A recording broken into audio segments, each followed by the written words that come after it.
오늘 본문에는 두 가지 사건이 역시나 등장하게 됩니다. 8장 1절부터 13절까지 말씀인데요. 우리 먼저 1절부터 10절까지의 말씀을 저와 함께 교독하도록 하겠습니다. 제가 먼저 읽고 여러분들이 한 절 읽고 교독하도록 하겠습니다. 그 무렵 또 수많은 사람들이 모여들었습니다. 그들에게 먹을 것이 없었기 때문에 예수께서 제자들을 불러 말씀하셨습니다.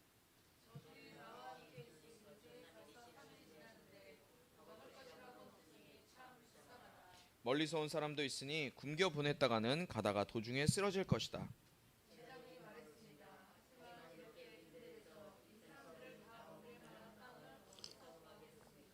예수께서 물으셨습니다. 너희에게 빵이 얼마나 있느냐? 제자들이 대답했습니다.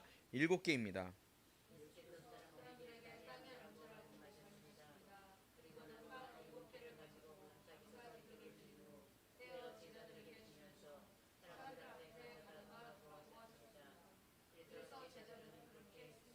그들에게는 작은 물고기도 조금 있었습니다. 예수께서는 물고기도 감사기도를 드린 후 제자들을 시켜 나눠주라고 하셨습니다.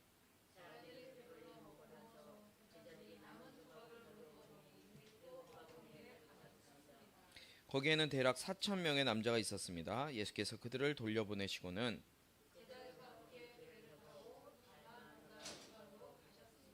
아멘. 오늘 1절부터 10절까지에서는 칠병이어의 사건을 우리가 보게 될 거예요. 우리가 지난번에는 오병이어의 사건을 봤어요. 오병이어, 물고기 2마리와 떡 5개로 5,000명을 먹이신 예수님의 기적 사건을 우리가 보았죠. 그런데 오늘은 칠병이어, 7떡 7개와 물고기 2마리로 4,000명이나 되는 사람들을 먹이신 사건의 내용을 우리가 보게 될 거예요. 예수님께서는 계속해서 이방인 사역을 지금 하고 계셨어요. 두로와 시돈 지방을 거쳐서 데가볼리 지역 그리고 갈릴리로 가는 그 길 가운데 오늘도 마찬가지였어요. 두로와 시돈 지역에서는 수로보니게 여인의 믿음을 보셨죠. 그리고 그의 딸을 치료하신 사건을 우리가 보았어요. 데가볼리 지방을 다니시면서 귀먹고 말하지 못하는 이 사람을 치료하신 사건을 우리가 보았어요. 오늘 지금 예수님이 계신 이 땅도 아마도 이방인의 땅이지 않을까라는 신학자들의 견해들이 많이 있습니다. 이방인들이 머물고 있었던 땅이었어요. 유대인으로서는 들어가지 않고 유대인으로서는 그곳에 가까이 하지 않는 곳이었지만 예수님께서는 그곳에 또 말씀을 전하시고 영혼들을 살리시기 위해서 예수님은 계속해서 그 땅에 나가셔서 복음을 전하고 계셨어요. 그 이방 땅에 있었지만 예수님의 소문을 들은 수많은 사람들이 또 어떻게 했을까요? 예수님의 말씀을 듣기 위해 또 예수님의 치유 사역을 경험하기 위해 너무 많은 사람들이 수많은 사람들이 예수님 앞으로 모여드는 것을 우리가 볼 수 있어요. 그런데 예수님의 말씀을 듣기 위해 모여든 이 수많은 사람들은 주님과 함께 있었기 때문에 어떻게 됐나요? 오늘 말씀해 보니까 3일 동안 먹지 못하고 굶주림 가운데 있었다고 기록하고 있어요. 아마도 1절에 기록되어진 그들에게 먹을 것이 없었기 때문에 라는 표현을 보면서 당시 이 팔레스타인 지역에 기근이 있었다는 사실을 우리가 알 수 있어요. 실제로 역사학자 요세푸스가 쓴 글에 보면 예수님 당시에 AD 30년이죠. AD 30년경에 팔레스타인 지역에 큰 기근이 있었다라는 기록이 실제로 존재해요. 물론 팔레스타인 땅이 비옥하지 않은 땅이었기도 하지만 당시엔 먹을 것이 별로 없었던 것 같아요. 그리고 기근에 들어 있었기 때문에 많은 사람들이 예수님께 이방 사람들이었지만 예수님의 말씀을 듣기 위해 모였지만 그들에게는 먹을 것이 많지 않았어요. 우리가 여름 수련회 가잖아요. 이제 7월 27일 갈 텐데 여름 수련회 가면 기대되는 게 뭐예요? 물놀이도 기대될 것이고 집회도 기대될 것이고 침례식도 있을 것이고 그런데 또 하나 기대되는 건 먹을 거잖아요. 우리가 먹을 거를 빼어놓고는 어디 갈 수가 없어요. 그런데 이 사람들은 사람들은 예수님께 나오면서 먹을 것이 풍성했기 때문에 예수님께 나온 것이 아니었어요. 그들이 가지고 있는 최소한의 것을 아마 챙겨서 나왔을 것 같아요. 그렇게 예수님의 말씀을 듣기 위해 이 모인 사람들은 그 말씀이 얼마나 달고 꿀송이와 같았는지, 예수님이 입에서 선포되어지는 그 말씀을 3일 동안이나, 우리들은 하루 1시간도 하나님의 말씀을 듣는 것이 어렵잖아요. 물론 전하는 사람이 부족하기 때문에 그럴 수도 있지만 하루에 1시간, 일주일에 1시간 정도 듣는 것조차도 힘들고 어렵게 느껴지는데, 이 사람들 예수님이 얼마나 말씀을 꿀송이처럼 달게 전하셨으면 3일 동안이나 굶어가면서까지 예수님의 말씀을 듣는데 집중하고 있었다는 것입니다. 예수님 참 대단하세요. 말씀 전하시는 것도 대단하고 3일 동안 사람을 굶기면서까지 캠프를, 여름 수련회를 하고 계셨다는 것도 대단해요. 우리 여름 수련회 이번에 식사 없습니다, 금식입니다 이러면은 갈 사람은 없을 거예요. 눈 동그래진 거 봐, 동문이. 금식 수련회입니다 하면은 갈 사람 없을 것 같아요. 그런데 예수님의 이 말씀 캠프 사경에는 3일 동안 굶고 있었어요, 사람들이. 그런데 이렇게 예수님의 말씀을 듣기 위해 몰려든 사람들이 3일씩이나 굶고 있었던 그 사람들을 보시면서 예수님이 어떤 마음이 드셨냐면 이 굶고 있는 사람들을 불쌍히 여기는 마음이 드셨어요. 여러분, 오병이어의 사건도 마찬가지고요. 오늘 칠병이어의 사건 역시도 주님은 주님 앞에 나와 있는 이 사람들을 불쌍히 여기는 긍휼의 마음을 가지셨어요. 우린 여기서 또 하나 발견할 수 있죠. 예수님의 사역은 어디서부터 시작될까요? 주님의 사역의 시작은 바로 한 영혼을 불쌍히 여기는, 긍휼히 여기는 마음에서부터 시작된다는 것을 우리는 볼 수가 있어요. 예수님의 사역, 성령의 사역은 영혼을 불쌍히 여기는 것이었어요. 우리가 복음 전해라, 예수 전해라, 전도해라 라고 얘기를 하지만 전도가 쉽지 않잖아요. 전도하는 거 쉬워요? 어렵잖아요. 그런데 전도가 되는 방법이 있어요. 그것이 뭐냐면 바로 영혼을 불쌍히 여기는 거예요. 한 영혼을 불쌍히 여기는 마음이 있을 때 그 영혼이 복음을 전했을 때 하나님께 돌아오는 역사가 더 풍성하게 나타난다는 사실이에요. 왜? 예수님의 사역의 모습을 보면 알 수 있다는 거예요. 주님은 누구나 아무 때나 어느 곳에서나 치료하시고 귀신을 내어 쫓으시고 죽은 자를 살리신 것이 아니에요. 예수님은 영혼을 볼 때 그 영혼에 대한 긍휼의 마음, 불쌍한 마음이 있을 때, 생길 때 긍휼의 마음으로 예수님이 받으신, 하나님 아버지로부터 받으신 그 긍휼의 마음을 가지시고 사람들을 보시면서 귀신을 쫓아내시고 병을 고치시고 죽은 자를 일으키시고 영혼을 살리시는 거예요. 우리의 사역에서도 이 사역의 법칙은 동일하게 적용돼요.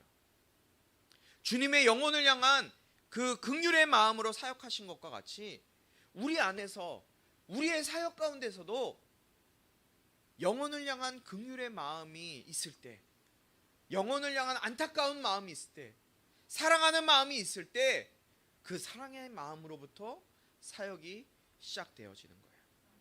우리가 하는 것이 아니라 우리의 사역은 주님이 일하시고 주님이 역사하시는 거기 때문에 그래요. 여러분, 우리의 사역은 우리의 능력으로, 우리의 힘으로 사역하는 것이 아니에요. 주님이 하시는 거예요. 모든 것들이 철저하게 예수 이름으로 실행되어져 나타나는 거예요.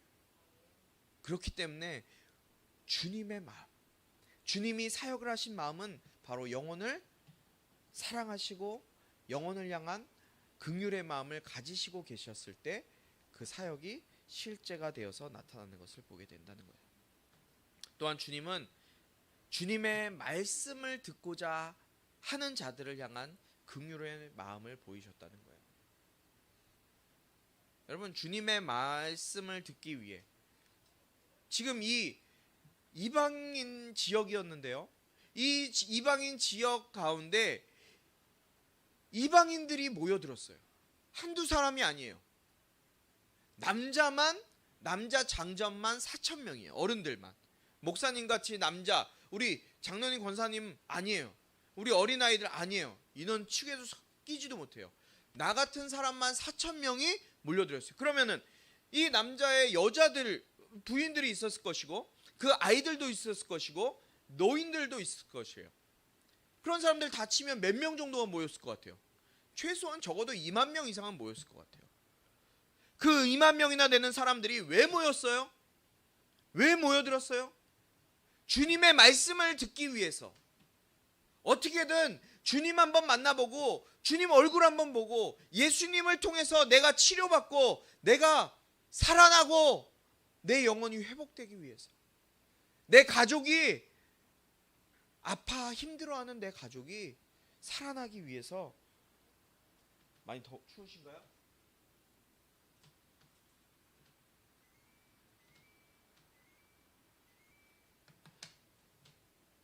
살아나기 위해서 주님 앞에 모여들었다는 사실이에요. 주님은 이렇게 주님의 말씀을 듣고자 주님 앞에 모여든 사람들에게 긍휼의 마음을 가지셨어요. 주님의 말씀을 듣기 위해 원하는 자, 주님의 능력을 보기 원하는 자, 그들에게 긍휼의 마음을 가지시고 주님은 그분의 말씀을 사모하고 말씀을 사랑하고 그 말씀대로 살고자 하는 자, 정말 내 영혼이 살고 내 육신이 살고자 하는 자들을 만나주셨고 만지셨고 만나주셨고 치료하여 주셨다는 사실을 기억하시기 바라요. 주님은 어떠한 대가도 아니 어떠한 기대감도 주님에 대한 어떠한 기대감도 없이 어떠한 소망도 없이 어떠한 믿음도 없이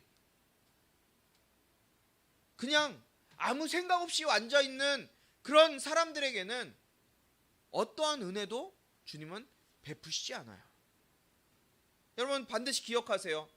주님에 대한 말씀의 사모함이나 주님에 대한 기대, 내가 낫고자 하고 내가 말씀대로 회복되어지고 싶고 말씀대로 살고자 하는 그런 기대감이 없이 나와 성전 안에 앉아있다고 해도 주님은 그 사람들과는 전혀 상관이 없어요. 주님은 그 사람들을 생각하시지 않아요. 왜요? 마태복음 7장 6절 말씀 한번 볼까요? 함께 읽습니다. 시작.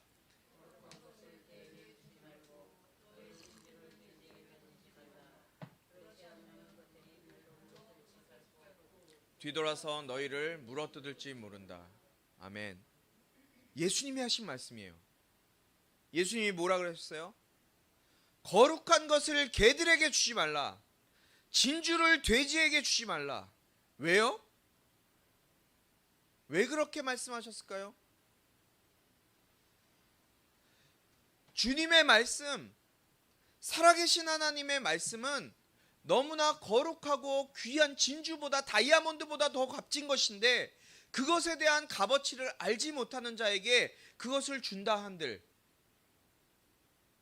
그것이 귀한 것이 되겠느냐는 거예요. 여러분 제 아들 민성이에게 다이아 반지를 하나 준다고 생각해 봅시다. 아니 1,000만 원짜리를 하나 줬어요. 1,000만 원짜리 수표를. 그러면은 민성이가 그 1,000만 원짜리 수표를 잘 쓸 수 있을까요? 아니요. 500원 줄 테니까 바꾸자 그러면은 당장 500원과 바꿀 거예요. 이제 5살인데 500원짜리 2개 줄게 바꾸자 그러면 당장 바꿀 거예요. 왜냐하면 이 아이는 그 돈에 대한 값어치를 모르기 때문에 그래요.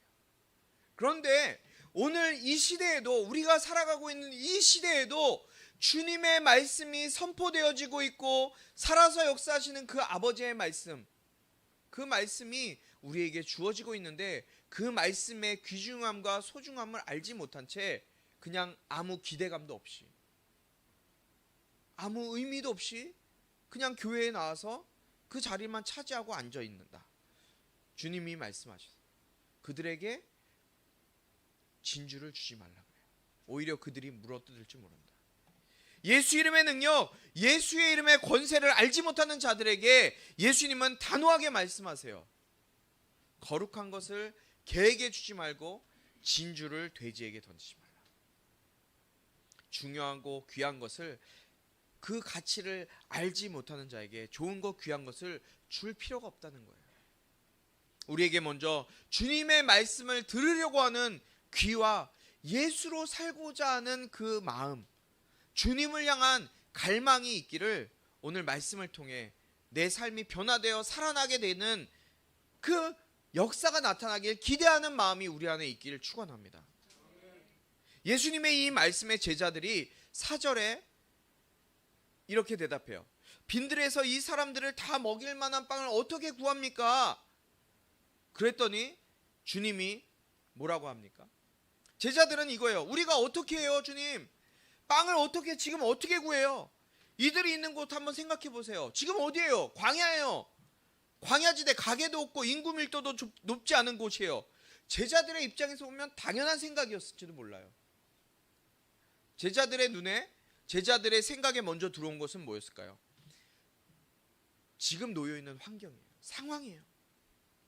여러분, 환경을 바라보고 정작 하나님의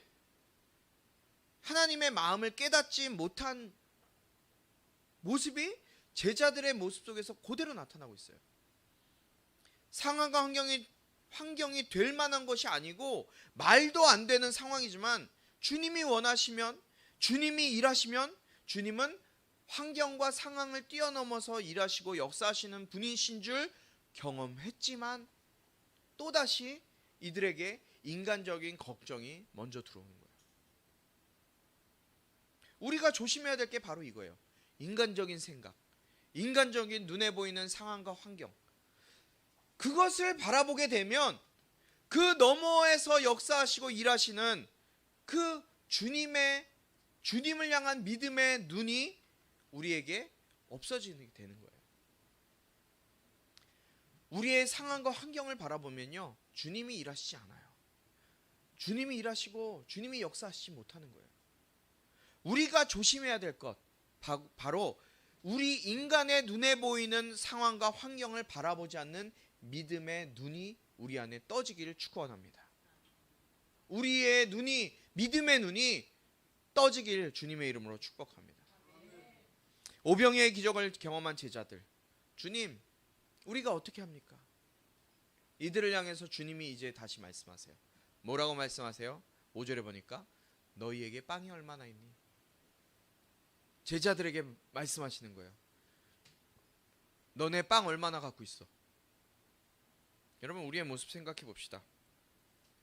우리도 나에게 능력이 없고 재능이 없고 경험도 없고 힘도 없고 돈도 없고 나이도 어리기 때문에 나는 할 수 없어요 라고 생각할 때가 참 많이 있죠. 나는 아직 아니에요. 난 아직 어려요. 난 중학교, 고등학교밖에 안 됐어요. 난 교회 오래 다니지 않았기 때문에 나는 안 돼요. 교회 다닌 지 뭐 한 몇 년밖에, 3년밖에 안 됐어요. 2년밖에 안 됐어요.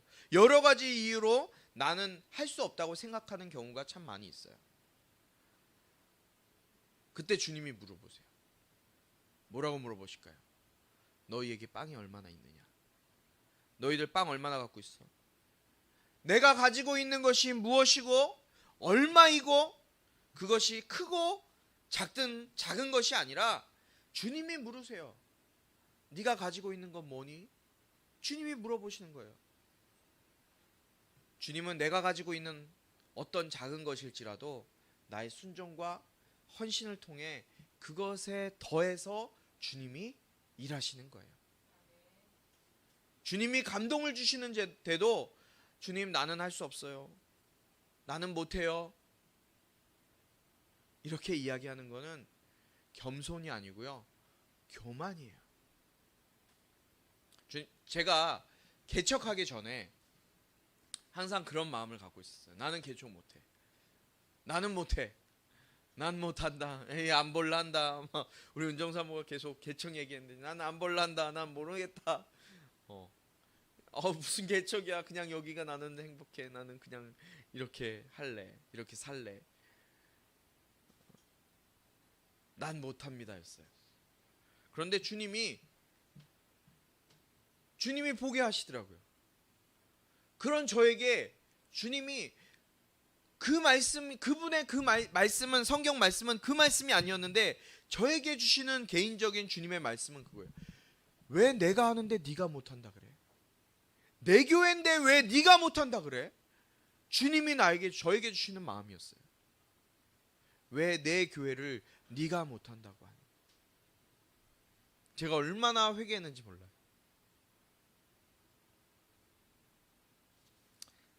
제자들이 대답합니다. 주님, 여기 빵 7개가 있습니다. 주님은 이들이 가지고 있는 그 빵 7개 그리고 물고기 2마리를 가지고 주님 하나님 앞에 감사 기도를 드리신 후에 떼어주시면서 사람들에게 먹이라고 말씀하셨어요. 제자들은 주님이 빵을 떼어주시면 그것을 받아다 사람들에게 나눠줬을 거예요. 주님이 한꺼번에 다 주신 것이 아니에요. 떼어주시고 떼어주시고 떼어주시면서, 아마 오병이어의 사건과 마찬가지로 사람들을 100명씩 50명씩 앉히셨겠죠. 그리고 빵을 떼어주시면서 또 받아가고 또 나누고 받아가서 또 나누고, 성인 남자만 4,000명, 2만 명이 넘는 사람들이 배불리 먹고 7광주리가 남았어요. 제자들의 순종의 믿음의 행위를 주님 보신 거예요. 주님 앞에 나와서 7개의 빵을 떼어주시는 그 빵을 계속 제자들은 순종해서 빵을 떼어갔어요. 제자들의 그 순종의 행위를 통해, 그들의 헌신을 통해 주님은 그분의 말씀을 듣기 위해 갈급함으로 모여있는 수많은 배고프고 힘들어하던 그들을 먹이시고 살려주셨어요. 내 안에 조그만 것으로 주님은 기적을 일으키실 수 있으세요. 내 삶의 환경은 불가능하고 되도 않는 일일 것처럼 보일지라도 하나님이 말씀하시고 주님이 원하시면 주님은 기적을 일으키실 수 있어요. 주님은 이러한 것을 일로 여기고 행하시는 것이 아니라 영혼을 향한 긍휼의 마음을 가지시고 그 긍휼의 마음으로 이 일을 행하시는 거예요. 우리는 사역에서 내가 아무것도 없고 아무것도 할 수 있는 능력도 없기 때문에 나는 할 수 없다 라고 생각도 하지 않고 시작도 하지 않고 손도 떼지 못하는 그런 부분이 있지 않은지 한번 생각해 보세요. 나는 안 될 것 같아. 나는 안 돼. 그럴 때 주님은 우리에게 말씀하세요. 너에게 빵이 몇 개 있느냐? 우리 11절, 13절 말씀 제가 먼저 읽고 여러분들 한 절씩 교독하겠습니다. 바리새파 사람들이 와서 예수께 시비를 걸기 시작했습니다. 그들은 예수를 시험하려고 하늘로부터 오는 표적을 구했습니다.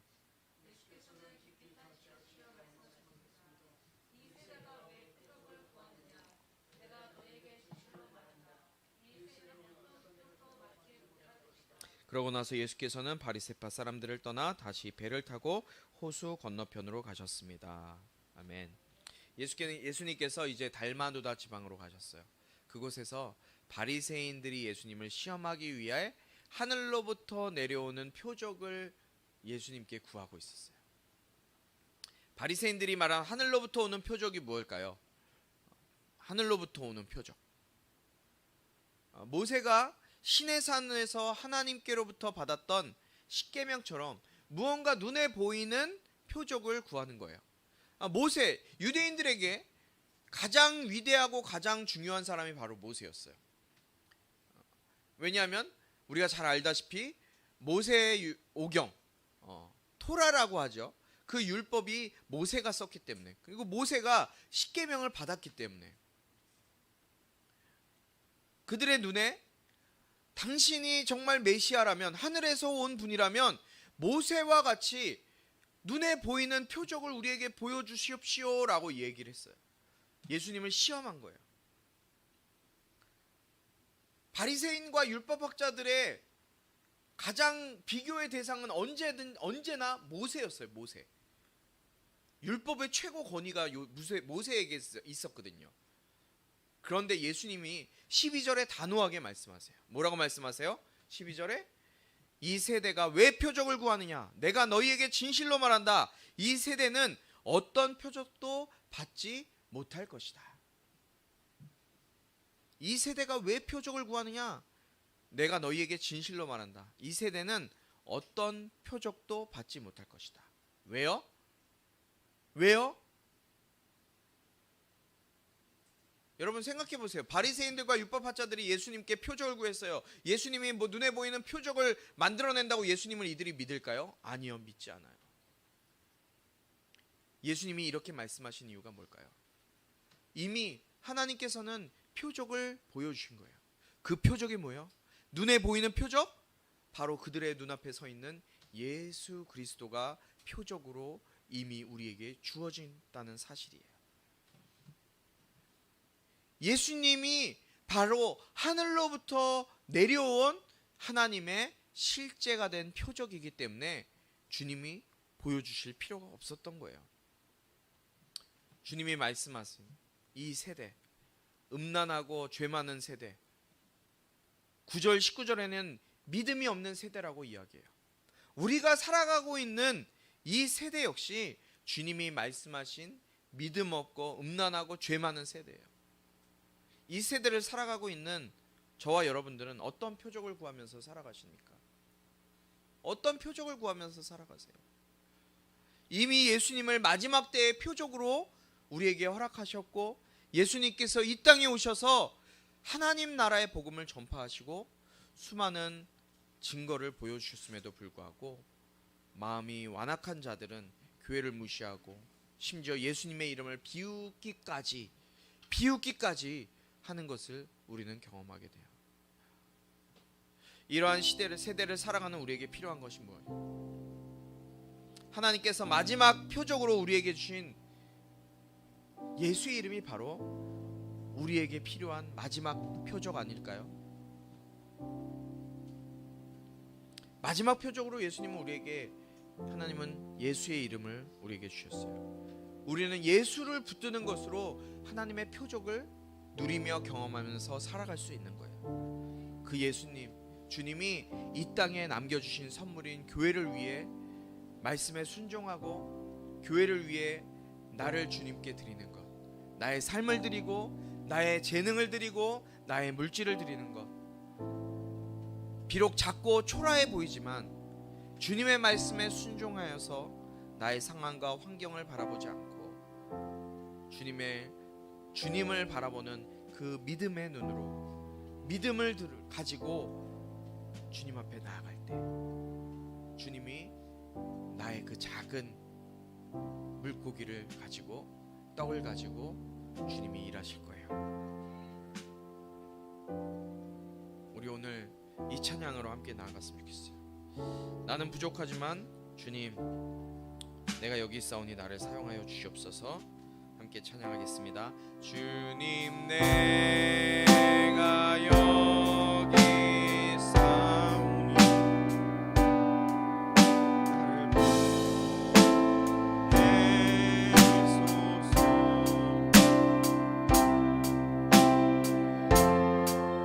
나의 몸 주께 드리오니 주 받으옵소서. 주님, 내가 여기 있사오니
여기 있사오니 주님 내가 여기 있사오니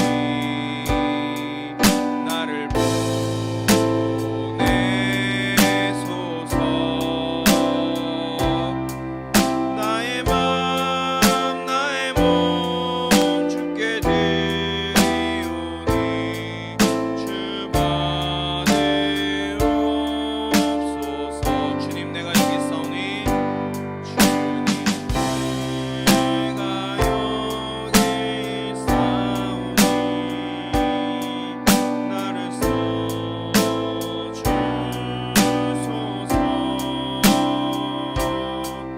가진 것 모두 다 주께 드리오니 주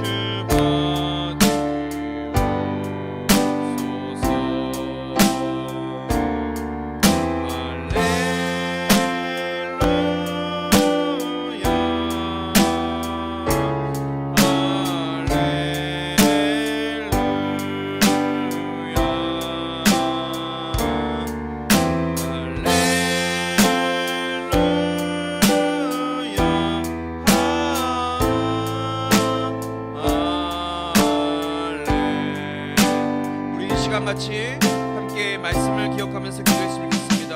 주님 이 시간 나에게 믿음을 더하여 주시옵소서. 우리에게 주신 그 표적인 예수를 바라보는 믿음의 눈을 허락하여 주시고 너희에게 빵이 얼마나 있냐 물으실 때 주님 내가 여기 있사오니 나를 사용하여 주시옵소서. 주님 앞에 고백할 수 있는 내가 되게 하여 주시옵소서. 주여 한번 부르시고 기도합니다. 주여 아버지 하나님 이 시간 아버지 나에게 믿음을 더하여 주시옵소서. 우리에게 믿음을 더하여 주시옵소서. 나는 부족하고 나는 힘도 없고 능력도 없고 아버지 물질도 없고 아버지 하나님 나는 잘할 수 있는 것도 없습니다. 그러나 아버지 하나님 이 시간 주님께서 너희에게 빵이 얼마나 있느냐 물으실 때 주님 내가 여기 있사오니 주님 나를 사용하여 주시옵소서. 주님 앞에 담대하게 고백하며 순종하여 그 말씀 앞에 순종하여 나가는 순신하여 나가는 우리가 될 수 있도록 아버지 하나님 붙드시고 인도하여 주시옵소서. 아버지 하나님 말씀에 순종하여 나가는 것 아버지 하나님 주님께서 우리에게 주신 놀라운 복인 줄 아오니 아버지 하나님 그 복을 우리가 받아들일 수 있는 인생 되게 하여 주시옵소서.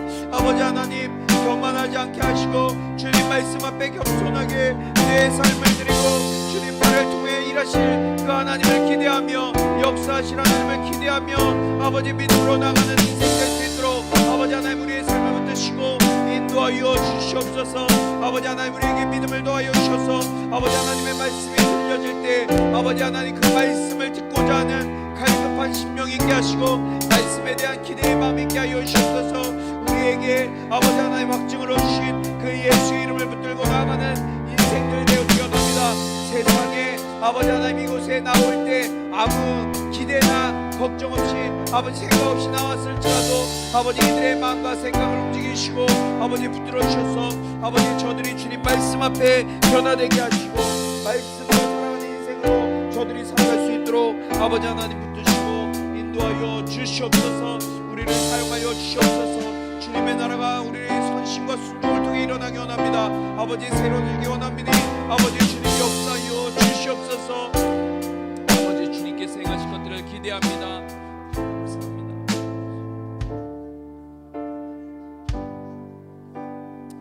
하나님 아버지 감사합니다. 우리는 연약합니다. 부족합니다. 연약합니다. 가진 것도 없습니다.